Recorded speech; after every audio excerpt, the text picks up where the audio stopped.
You're listening to the Boldcasters. This is Boldcastify, the bold new way to podcast, with your host. It's Clark. My name's Jay. I'm Justin. Robert. And Gary. And we are the Boldcasters. This is Season 2, Episode 12, Craft Jacks. And this episode's dedicated to the craft resurgence or craft surgence of Jacksonville since 2008 and before. Let's get underway. Let's start with the initial breweries, how we got here and get to this point where we're at now. What would you say? Bold City would obviously be I think Bold City was like catalyst. Yeah, you had like some like chains like Seven Bridges, Ragtime, and you had A1A out in Augustine. You had River City Brewing Company, which really nobody really knew much about. Then when Bold City came in as the first like locally owned craft brewery, and not following a formula. Right. Exactly. You know, they moved into a dilapidated part of town, just a big warehouse, opened up a very small tap room, kind of went into distribution. They make pretty solid beers that hits a lot of the general public. You know, they're not super over the top. They're real, like, drinkable. They're the gateway drug. They are. They're like the gateway to craft beer. Like, that's pretty good. Like the Killer Whale Cream Ale. So it's super light, right? So when people come in and you're trying to get the Bud Miller Coors crowd over and they think craft beer, they think super big and robust or really bitter and hoppy. They're like, I want something light. And when you give them the Killer Whale Cream Ale, they would drink it and go, oh, wow, this is light and refreshing. The flavor is really good, and it's it drinks better than Bud Miller Coors. And they would kind of get them, they'd have one or two of those, and then they would, okay, let me try something else. Let me try an IPA or Burn Ale, so it kind of gets them into the craft beer. Well, I remember the Killer Whale was the first one that my dad tried. He would drink Bud, Miller Lite, and all that stuff for years. My dad they converted him. Used to and continues to drink Busch. There's a case of mountains. Yeah, there's a case of Busch in his house all the time. But if he's having a special occasion beer used to be Corona, now it's Killer Whale. So he's elevated his beer game. Well, there you go. I even got him to try an IPA. That was a miracle. Yeah. How do you feel about that? Not great. Yeah, it tastes like grapefruit. That's what he's in. Hey, he's got a good palate. That's what IPA was. Yeah, He knew what he was. That's probably what the hop was. Trying to get him to food pair because his favorite food in the world was hot wings. That'd be perfect. Good in there. But as of now, my dad hates IPAs. We're working on it. Bold City, what was it, like a mother and son combination? They went in there, decided to do it. Yeah, it was a mother, a son. I mean, that whole place is pretty much friends and family. Right. That work there and run it and brew there and stuff. So I guess the son had been brewing at home and they just decided, hey, let's, craft beer was, back then it was like, 8 years ago when they came in? I think it's almost 10, 9. So craft beer was kind of starting, they kind of got in at the beginning. Yeah, sort of at the beginning of 8 years ago, yeah. Well, especially for Jacksonville. Especially Jacksonville, especially on the East Coast. More or less. Yeah, I mean, you had some stuff up north, like, of course, like, you're seeing Adams, which are bigger, and Dogfish Head, and things like that. They kind of pushed the envelope. Dogfish Head and really kind of pushed the envelope on what people were putting in beer. Yeah. Which, I mean, today, now, all the smaller breweries, and even, they all do just crazy, ridiculous stuff. Yeah. Everybody wishes they could come up with, like, a 90-minute IPA, though. Yeah, 90 minutes good. I think that's when the people, Stone and all them out there, they used to do a lot of big hoppy stuff, West Coast IPAs and all that. And Dogfish Head did their 90-minute. That's like continuously hop. They have this like machine that sets up over it, and it literally hops in. You know how they did every the first time? They stood there and threw pellets in, right? No, they had the old electric football game, like a vibrating football system. They put hops on top of it. That's amazing. And that's how they did the first continuously hop beer. Yeah, like replicate that recipe, right? Yeah, they couldn't. So digging through the labyrinth. Beers are so hot right now. And it's really good because the flaked oats give a nice, creamy, silky mouthfeel, but it finishes dry, and they're not really bitter at all. The flavor tastes like the hop smell because of the technique they use. They heavily dry hop it. It's so green and fresh. You feel dumb saying, yeah, they don't have suicide. All of a sudden, they're not bitter. Yeah, so That's how I felt about 90 minute when I had them. Yeah, 90 minutes kind of. I mean, it's kind of a bitter IPA. Like, Comes out different though. It's a good beer. It's a solid beer for sure. All right, guys. So let's go around the table. What's your favorite beer from Bold City? 1901. Bourbon Age. Even though it's totally inconsistent. yeah, because it can be like straight bourbon sometimes, man. For real. The Maker's Mark. That's the first one I ever had. That's the first bourbon aged beer I've ever had in my life. Oh my god. Yeah, the 1901 is delicious. First bourbon aged beer. I can't even remember. No, not first bourbon age. What's your favorite Bold City beer? Killer Whale. I mean, that was like my introductory drug. Yeah. And then it just exploded. I'd probably say still Killer Whale. Ice cream sickle now. Big John Apricot. No. That's them. That's Yep. I had that today. I love Duke's. Is that now your favorite? Ooh, Secret Age Stout. Secret Agent. Super Secret Stout for this dude for sure. Oh yes. Mine is Duke's because when I'm in a predicament, I'm deep in the suburbs, far away from good beer. I'm in a Chili's. They still have Duke's. Yeah. Duke's is my savior.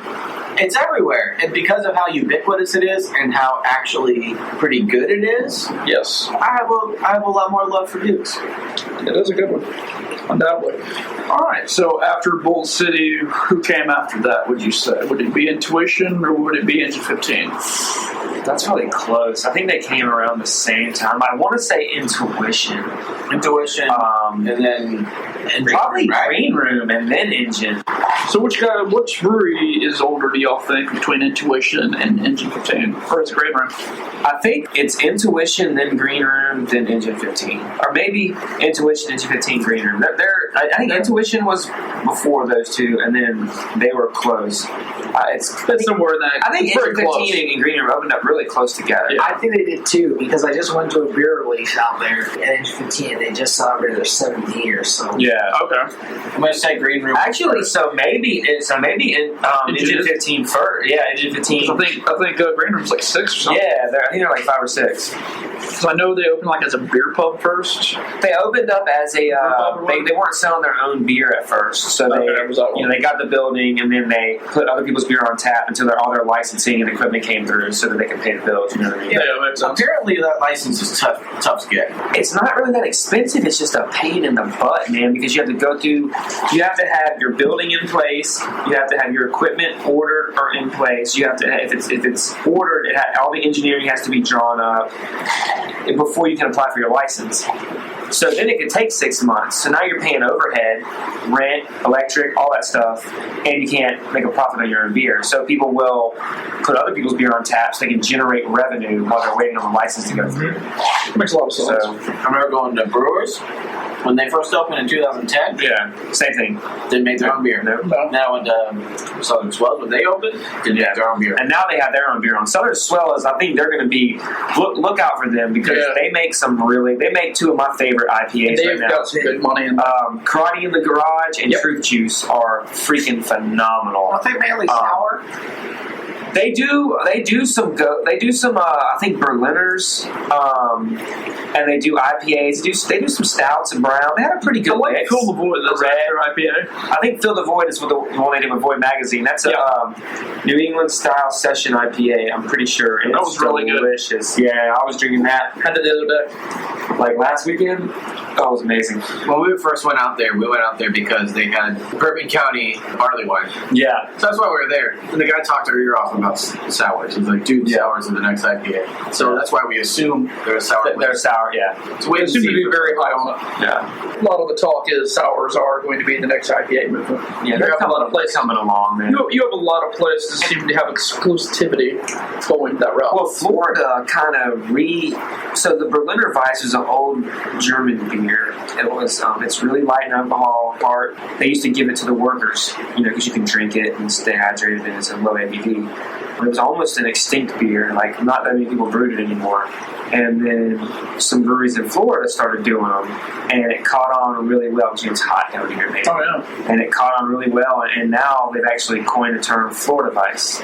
So we basically kind of stole that style of beer, you know. And we do a lot of good.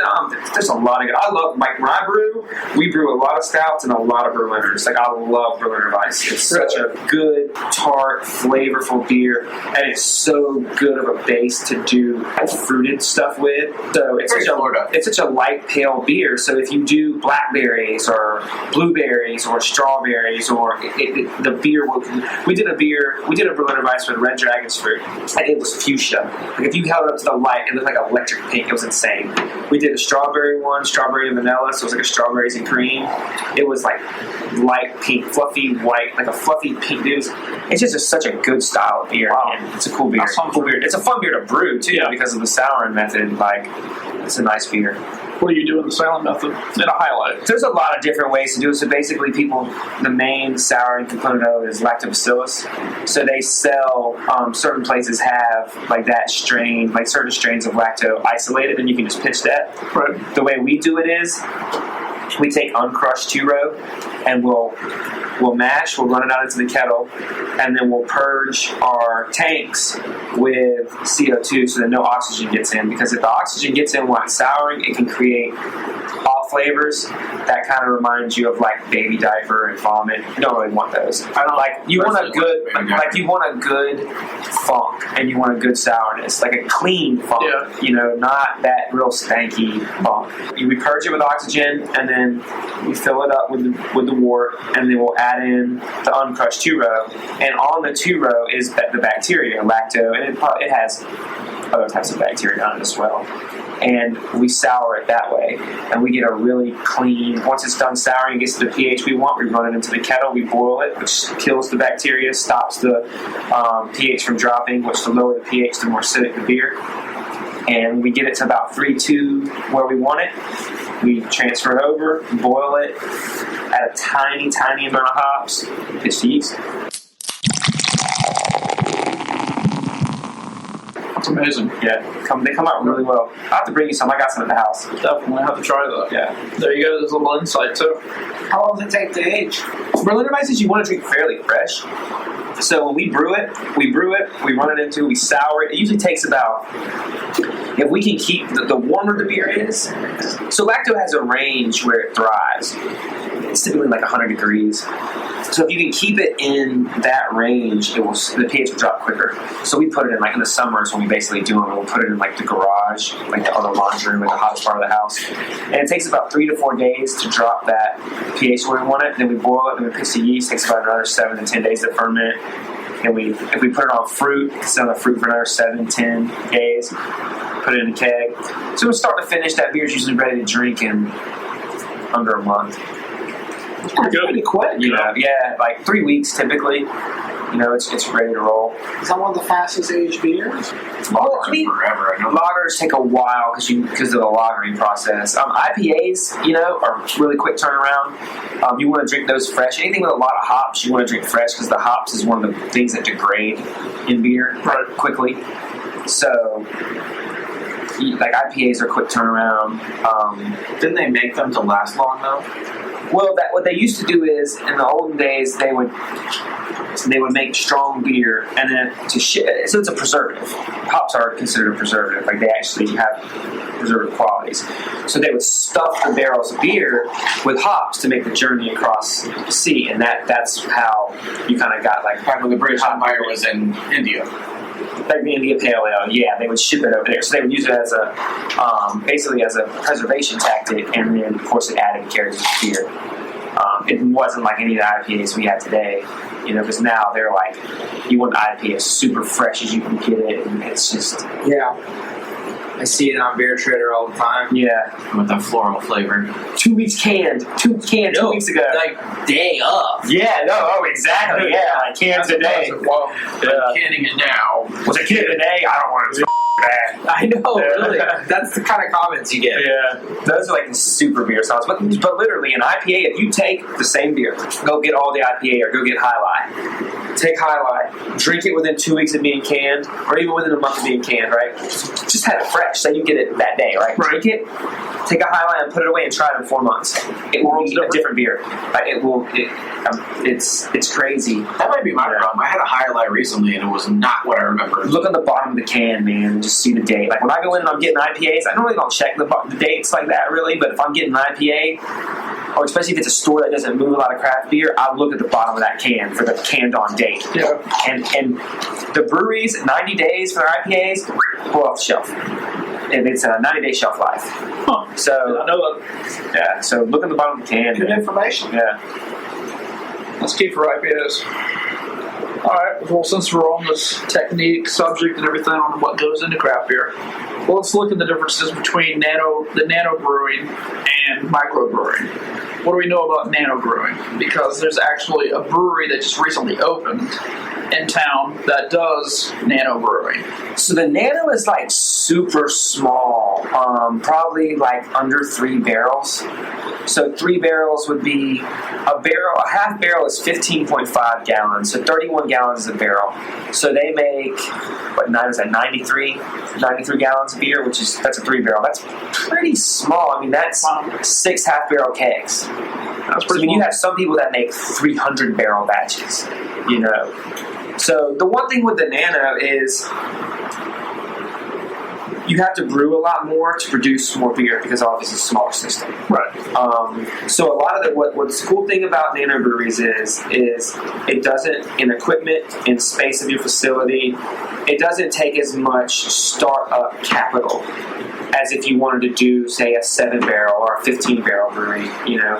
So it lets people that aren't millionaires or bajillionaires that are passionate about craft beer, it gives them opportunity to get in and be able to start a business. It forces you to keep things spicy too. Yeah. And it's really cool because you can experiment with a lot of different beers and you're only doing 6 kegs of it, right? And I think it's going pretty quick. Hyperion's probably 2 barrel or something, so it's small. I mean, there's some that are small. There's some that are 1 barrel systems that are tiny, and it just allows you to experiment. You can experiment a lot. So the plus sides are it's not a lot of startup capital, right?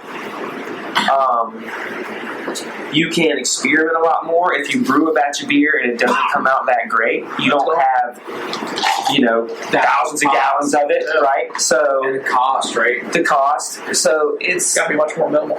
It's pretty cool because what that allows, it allows a lot more artisanal things to happen. You know, you can experiment a little bit more. You get a lot of home, like the craft beer.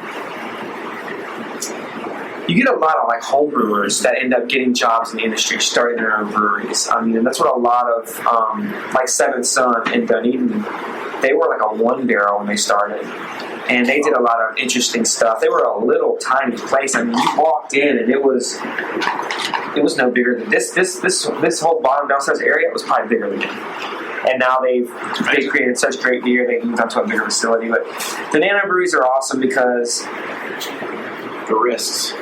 You could take the risk, exactly. You know, I mean, you have to brew a lot more. It's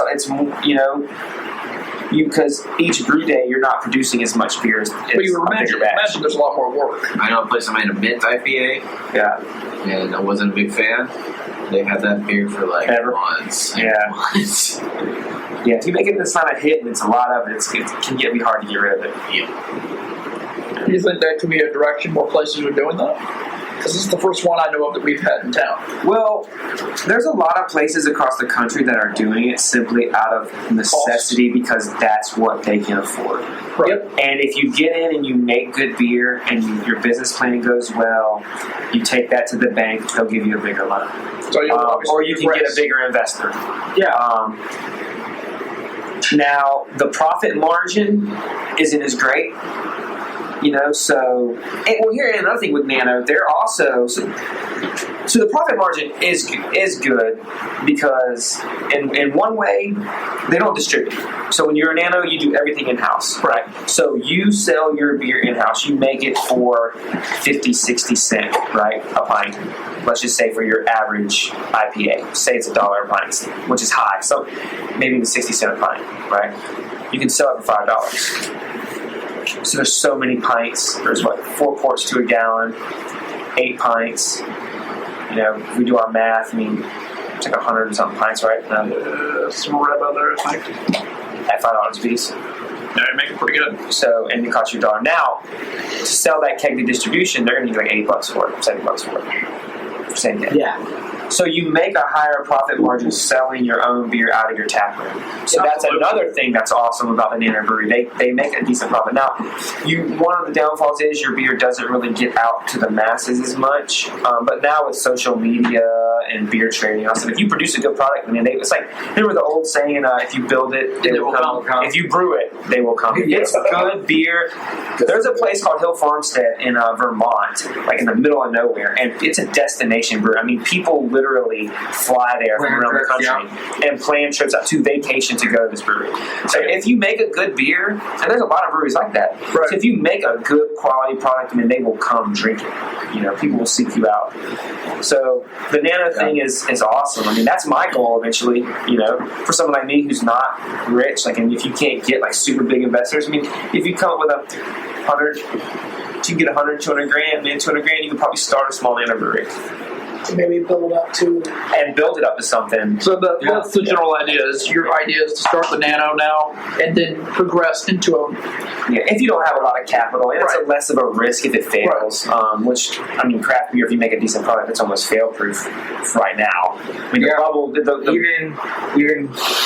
even this average product right now. Yeah. I mean, it's starting to get more and more saturated around town. Yeah. Like, well, every side of town now has multiple breweries.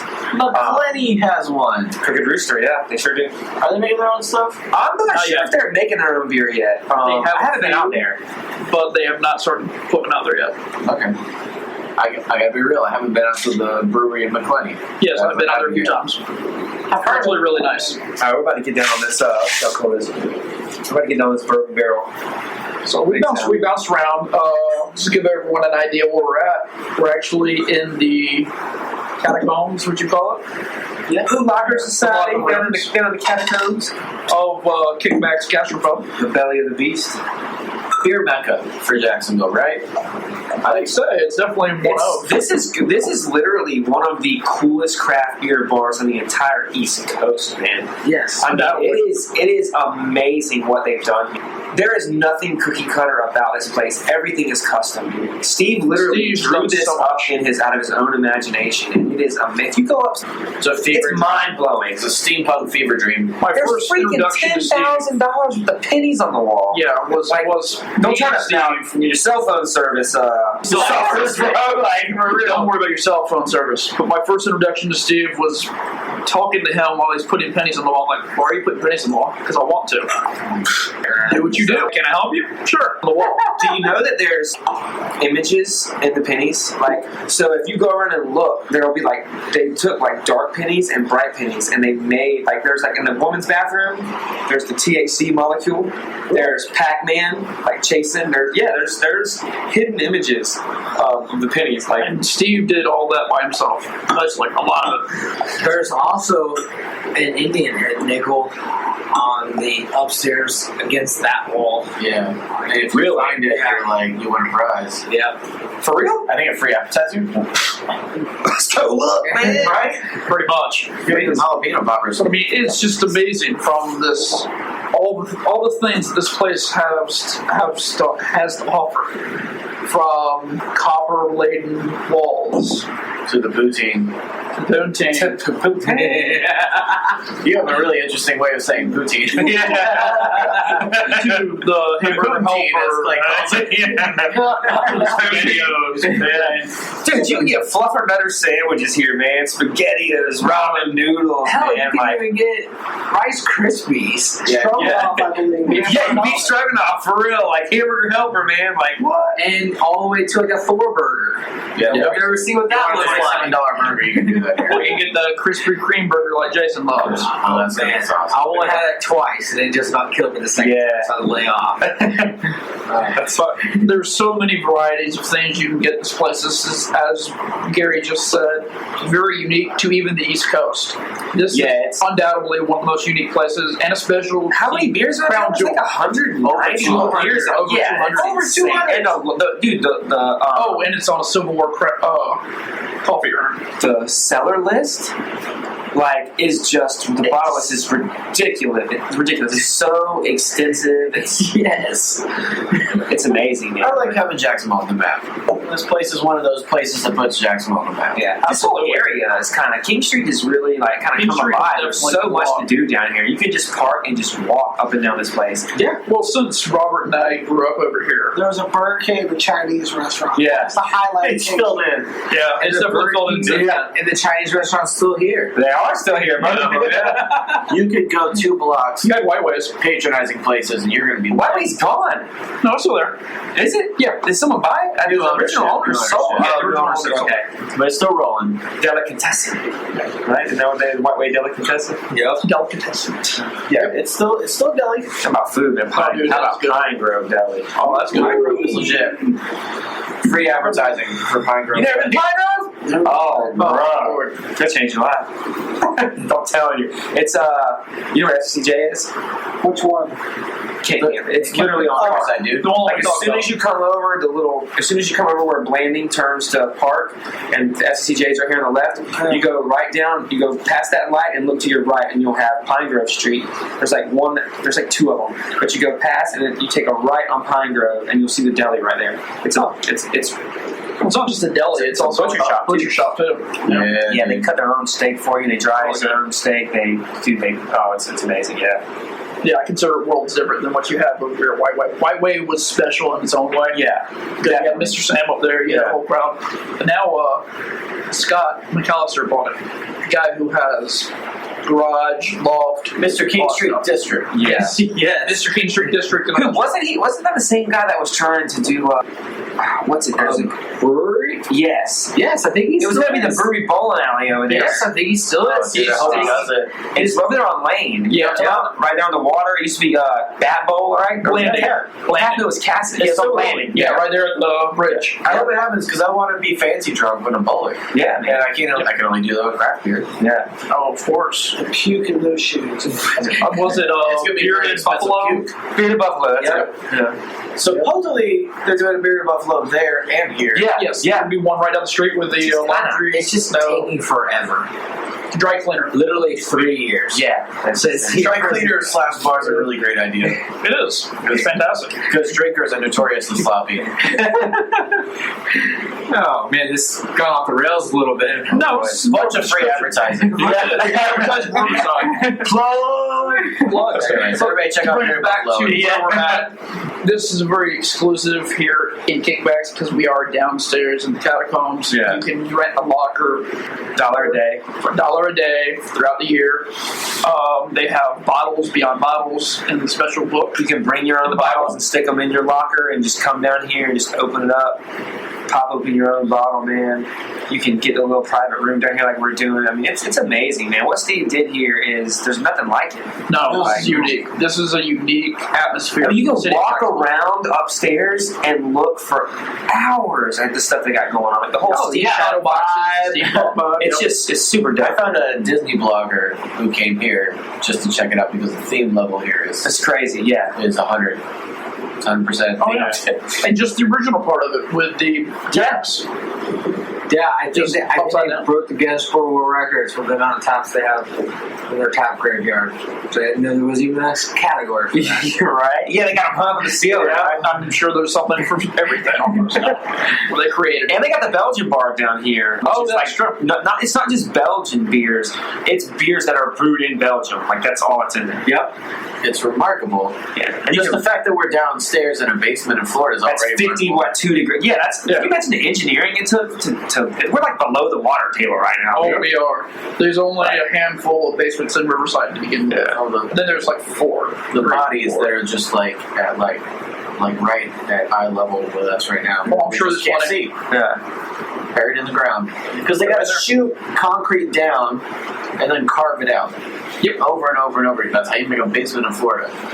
Who does that? Kickbacks does that. Yeah. God bless Steve. Thank you. Yeah. Thank you, Steve. Yeah, thanks, so let's give a toast to Steve. Cheers. Oh, cheers with this delicious beer. Holy moly. Yes. What are we drinking? We're drinking a 2016 bourbon barrel aged Big Sound by Cigar City, which is their Scotch ale aged in bourbon barrel. So you get like a lot of like caramel, toffee, very caramely. Very good. Like almost like caramelized or burnt sugar. Like it's just Well, let's step back to the beaches real quick. Green Room, Engine 15. What are y'all's two favorite beers from those establishments? Well, I can already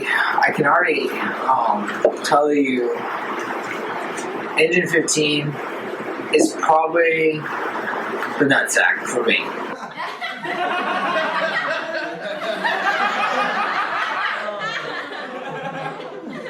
Pretty fair. Yeah, I don't really go there very often, but I usually bypass it to go to Green Room. Yeah, I feel bad because like For some reason, I don't really have a reason, but I mean, it's just Green Room or bust, right? and then every other brewery. I know it sounds kind of crummy, but I hey man, you like what you like, you know? I definitely frequent Engine 15, but it's like an afterthought, and I know that's kind of horrible. Shame. But Green Room, I secret spotted, like secret mad, and had to take an Uber home. Yeah. So 10% was good. it's a pretty heavy day. yeah, Good day at the office. yeah. I feel like Sunrise in Bali might be the most Florida beer I've ever had. It just feels like something you should be drinking on the beach. So what is that beer exactly? Do you remember? It had lime in it. I don't remember what exactly it was, but man, it was just Delicious. light, delicious, a little What if it was a citrusy. Berliner? It could Was have it a been little sour, tart? It was a little tart. Yeah. Well, it had lime in it, you know? Yeah. And it was a perfect Florida beer. Sunrise in Bali is probably the one that I have the best memories of because I was watching the sunset at Jack's Beach while drinking a Sunrise in Bali. And even though I love Chocula, that's probably it. Chocola's a great go-to. I'll go with the chocolate. I really like that one. It's a good one. Not bad. So for Engine 15, they do their Jayville Lager, which is it's a lager. It's a good beer, but they also do specifically at the brewery. They do dry hopped versions of that, and it drinks more like so you have the IPAs, but now they like Jack's Abbey has been doing what's called a lot of people are doing that. They're called Indian Pale Lagers. So they basically take a lager and they hop it up like an IPA. They do Engine 15 does their Jayville Lager, and then they dry hop it with hops, and it's delicious. So their dry hopped lager, any dry hop variant of their lager, is my favorite beer from them. And then Green Room, they have a bunch of good ones. Like the tequila barrel aged Goza is delicious. Holy. Their Head High is a great IPA. I had some. It was like a cafe style brown. It was like a coffee brown last weekend when I was there. It was delicious. Eric does he's a really good brewer, man. He does a great job. Yeah, Really good. I've talked to him quite a few times. He's a really nice guy, too. Yeah, really down there. Super down there. And the brewery's such a cool hang. Oh, man, the vibes there are so great. They're so chill. Yeah. I like the brewery a little bit. 4 days for days. 4 games, life-size tic-tac-toe. Yeah, Connect 4. Life-size Connect 4. Yeah, I mean, it's like an embodiment of Jack's Beach culture. It is. That's what Jack's Definitely Beach is. They embraced it. I would definitely say Count Chocula for Green Room. The peanut butter variation Peanut butter Chocula. that they had. That I was miss. solid. Yeah. That was sucker for 100% Yeah, the me best. I miss it so much. You know, that will be I've got to stick with the peanut butter. Yeah. Back to Engine 15, I'd probably say the orange cream. I don't think I got that one. Yeah, that was pretty good. Or the Route 90. Route 90, yeah. Solid. Those are both pretty good. All right, let's take to some of the new breweries around town. We'll start with Wicked Barley. They have food. It seems like they're out for the cash, which I mean, more power to them. I did go there recently to their release. Solid beer. The Barrel Aged, their first bottle release, the Barrel Aged Imperial Stout. Yeah, that beer was Probably by far my favorite. It was delicious. It was a really solid beer. Well, I was there a couple days ago because the location is awesome. It's on the water. They have an ideal location. It's a really beautiful facility too. And I had a couple beers from them. I had the Gosa, which was good. It was solid. And then I had the Session IPA, which was really good. That was a fantastic beer. And then I had a bottle of the Barrel Aged Imperial Stout, and that was good. Like, I actually picked up another bottle while I was there. Me too. So they're had a red IPA and I was okay with it. Yeah. Well, I mean, they're like getting their feet underneath them, you know, pretty good. And they are. I talked to, and this is totally off topic here, but I talked to my boss. He loves craft beer. His wife can't stand craft beer. That's a place his wife will go to. Right. So I understand the concept behind it, you know, whereas... Gateway drug kind of place. Because she can hang out and enjoy the scenic view, like the water. They have in the If you go outside, they have kayaks, like you can rent a kayak. They got hammocks set up. Yep. And they got like kind of like a sandy area out there. It's kind of like a beach with chairs set up. They got it's a pretty cool vibe outside. They did that place. Yeah, they definitely, very definitely clean. spent some money. Probably almost $2 million. They definitely spent some coin. It's a dope setup. You gotta do what you gotta do. Yeah, most definitely. And like Gary said, the location is perfect. You definitely need those. And it's right across the street from Hooters, man. So like, you can kayak down. Just kayak to Hooters. Yeah, what's up, man? This is true. Holding that location, that's pretty good. Thanks for listening to part 1 of Craft Jacks, our 2-part special of nothing but craft beer in Jacksonville. So be sure to come back and check out part 2 of episode 12, season 2. This is the Boldcasters, only on Boldcastify. If this is your first time listening, then thanks for stopping by. This has been a Boldcastify production and is produced just for the people of Duval and beyond. Also, show notes and upload dates are found at boldcastify.com. Come back often and feel free to add the podcast to your favorites on Spreaker, SoundCloud, and YouTube. You can also follow us on Facebook, Instagram, Twitter, Periscope, and Snapchat at Boldcastify. All links are on social media. Think bold. Speak bold. Live bold. Boldcastify.